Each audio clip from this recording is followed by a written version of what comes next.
saw yet. So, I mean, he's going to edit this so we can start recording. Right. But he can't edit the content, right? You cannot edit the content. Right. So I press play, so... Oh, ready? Okay. You want to play? Yeah. Okay. Here we go. 1, 2, 3. Well, today I'm with... To die in Australia, in the outback. Am I still recording? Yes. Oh, yeah. Here we go. He'll edit it. Today I am with a good friend of mine, Phil Oxshire, who is the pastor at Crestview Bible Church in Hutchinson, Kansas. And about 2.5, 3 years ago, I had the privilege of walking alongside Phil and his church and missions leadership team as they focused and retooled their missions vision. And I really want to thank you, Phil, for taking some time today to be with us. Yeah, my pleasure. Yeah, it's good. So maybe for the sake of our viewing audience, what was going on at Crestview that made you realize the need for coaching? You know, what were the circumstances that were at play that made you say, hey, we really need to rethink how we're doing missions as a local church? Right, I think there's 2 or 3 things that came to mind. One is we just devoted basically all our energy to supporting missionaries. So that's great. I mean, we love those frontline workers that are working to advance the gospel around the world. I mean, we really appreciate our partners. I mean, they're really an extension of our church's ministry. But that was really the totality of what our missions vision was. We were supporting missionaries. We might take a trip, but that didn't have any focus. It was just kind of a random trip. Oh, well, we could go here and give everybody a good missions experience. And so it was really the lack of focus or the lack of direction that we felt like something needed to change. And then there was the fact that we just supported missionaries. And then in our church in particular, we have a lot of children at that time under the age of 5, and we were thinking, what are we going to be imparting to this next generation when it comes to missions? So it really felt like we have to do something to be effective for the long-term, future of the nations. But the call that God's put on us to advance the gospel, I mean, we have to do something about that. We can't just continue to do things the way we're doing them. So would it be fair to say that there was maybe some divine discontent, and not to minimize the grace of God that got you to that place and all the history you had, but there was a longing to see God do more through your church when it came to reaching the world? Yeah. It's not like our international partners were scoundrels or anything. I mean, we wanted our people engaged, which... Yes, there is a level of engagement when they give to our budget, and that supports missionaries around the world. Right. That's a great level of engagement, an important level of engagement for our partners. But we just felt like there's got to be more that God's calling us to than just that as a church. Right. So that was really the rub. Yeah, it amazes me. I travel all around the country, and I hear that same story. Yeah. And to me, it's evidence that the Holy Spirit really is doing the work in His church. Yeah. There's a growing number of churches, just like yours, who don't just want to support. Not that there's anything wrong with supporting, that's a part of it. Right. But they want to actively engage the gifts and the talents and passions of their people. Right. So I see that happening. It's a beautiful thing. Maybe you could share a little bit about what the process was actually like. Yeah. So I thought about that on one level. I think you mean the actual coaching process? Yeah. So once we got into that, and we saw that this was going to be a good fit for us, and all along the way we were getting confirmation to that effect. I would describe it in 2 ways. One is, it's kind of like an airplane ride where you're gathering together, and then you come up to the ticket counter and there's this person that's checking in with you. That's kind of what Matthew was doing. He was checking in with us. Hey, where are we at? Do you have all your documents? What do you think about those documents? What's the destination you want to go to with these documents? And that's really what our time with Matthew was. He's just asking us questions. What is the Bible? What do you guys think the Bible's teaching? What are your values? That was a lot of work. Just like if you're traveling somewhere, it's a lot of work to gather all that together. And then it's just kind of like journeying around the world. You're kind of going up in the air for a while and working on some stuff, and then landing back, and there's another check-in, and then we're just continuing until we finally reached a final destination where we were going to launch a new vision. And so all along that journey, but in deeper ways, I mean, the practical, that airplane ride metaphor or simile just kind of really stood out to me. But just really it's finding out who we are as a church. What are we passionate for? How do we envision God accomplishing the Great Commission through us? And then what does that mean? And Matthew's just drawing that out of us, and then, just lending expertise as we need it. I would say that I think the thing that I most appreciated was just the relationship through the journey with Matthew. So yes, a lot of the work was on us to figure out where we wanted to go, but we always knew we could lean into him.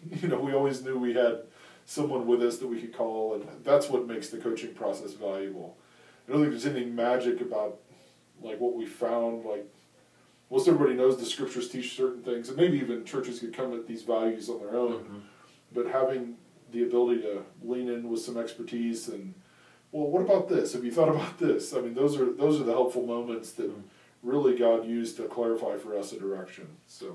So keying off of that, maybe you could talk about some of the outcomes of the process. Yeah. Like how did the process impact the way you're doing missions today? Right. So we still continue to support some international partners, and that's kind of what that emerged for us. So you might have the idea that if we do missions coaching, then everything that we do is going to be completely obliterated. We're going to have a new direction. Well, maybe God might choose to work it that way, but in our case, God chose to just show that what we were doing in some respects was good, but there was maybe some other things we could do that could really give us a great... Remember, our goals were to focus more, to have more engagement, pass on something to that future generation, and do something more than supporting our missionaries. That's where we were discontent. So the outcomes of that were, we do have a clear focus. I mean, people in our church, actually a week ago Sunday, we asked a 5-year-old in our church, we showed them the emblem of the missions committee, which in our case is a water droplet with waves coming out of it. And we said, what does this emblem mean to you? This is a 5-year-old's answer. And his answer was, oh, well, that's the missions direction kind of the church, of how we're to take the gospel to all people. So a 5-year-old gets it now. Yeah, that's good. So just the connectedness and the focus that process gave us. Mm-hmm. And then we did emerge with some strategic focus areas, and so working with partners now and connecting that and still continuing to figure out how we can connect better and engage more people. We've done some things with some partners that have connected at some points, like 60 to 70% of our congregation are engaged in some work we're doing with partners. So it's really amazing when you think that we went from just supporting missionaries to now having a clear focus and lots of people being able to communicate exactly what we're about, being able to articulate what those focus areas are, engaging in them, and now even that next generation is already capturing that vision and being able to be a part of that. That's kind of, those are some outcomes that directly emerge out of what we were unsettled about. Yeah, that's powerful. I think it was Ralph Winters, not sure it was him exactly, but it definitely came out of the U.S. Center for World Missions. He said you can't blame people for being involved in so many trivial things when they have no access to truly explosive information about the Great Commission. Yeah.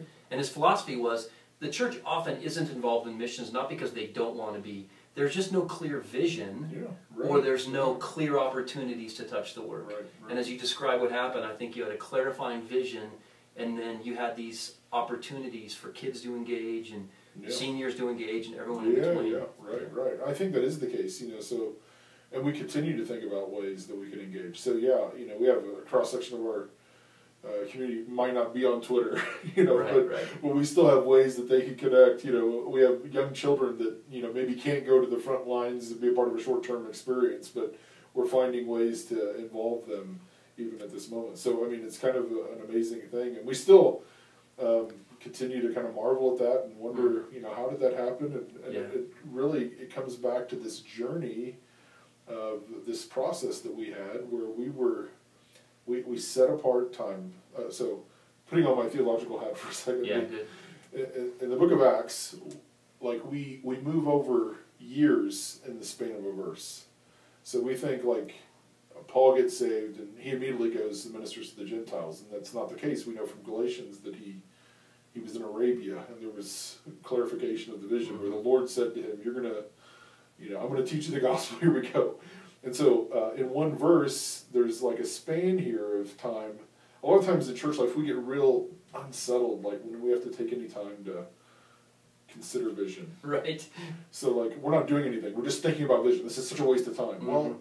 Well, it can be a good thing to just take some time and settle and plot and think, okay, well, God, what have you called us to? Exactly.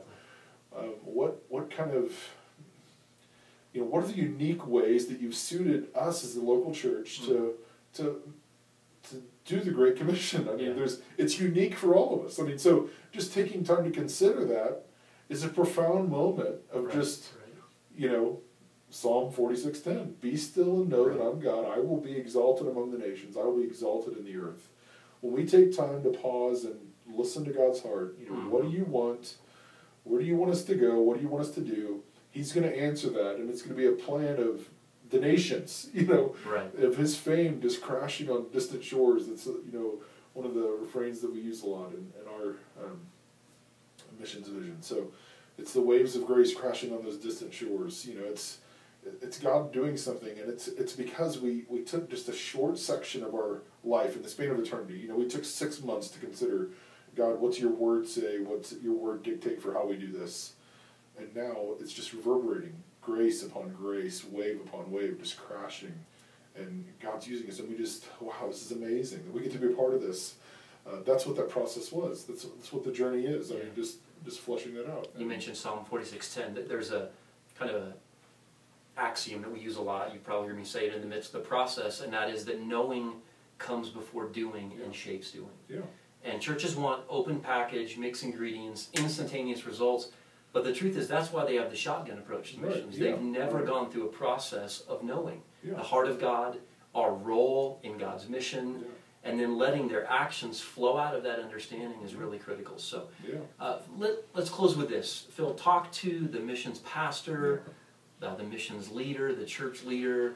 Kind of if this is your church, you ought to consider missions coaching. Yeah, I think the real... the big ones that probably emerge,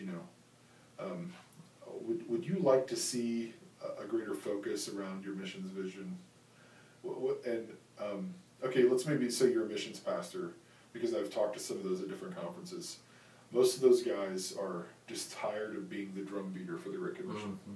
I mean, am I overestimating that? No, exactly. Most of them have labored hard. In many cases, they served on the field. They've been brought into a local church to help people get this vision. And they are weary from beating the drum, and they want more people to give it. Yeah. I think this process is for them.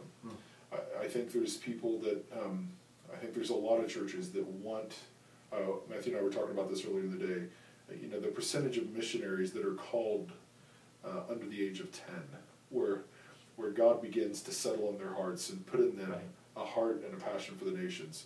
So what are you doing to nurture that next generation for the sake of God's glory among the nations? I mean, it's a huge impact.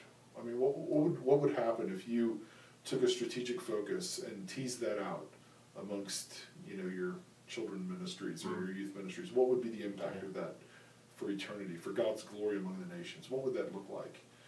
These are things that I think most churches just... This is like deep below the neck kind of, they will fight for these things. Yeah. So this is why you need the process, so that you can say, God, we might not know what color carpet we need to have, or we might not know whether or not we should build a gym. We know you've called us to go and make disciples of all nations. And how have you suited us as a local church to do that? And then, what does that mean? That's what this process is about, so that you can take that and impact other generations, so that you can have more engagement in that, so you can have a more clarified focus, so that you can have some direction, and it's not so aimless, and it's not just, we'll give them $50 and $50 here. No, you'll know this money has to be used for this. This is what God's called us to. There's a compelling passion for that emerges out of this process that I would just recommend to you. So those are some applications, I think, in church life. Hey, brother, thank you for your time today. I really appreciate it. You're welcome. Glad to do it. Thanks.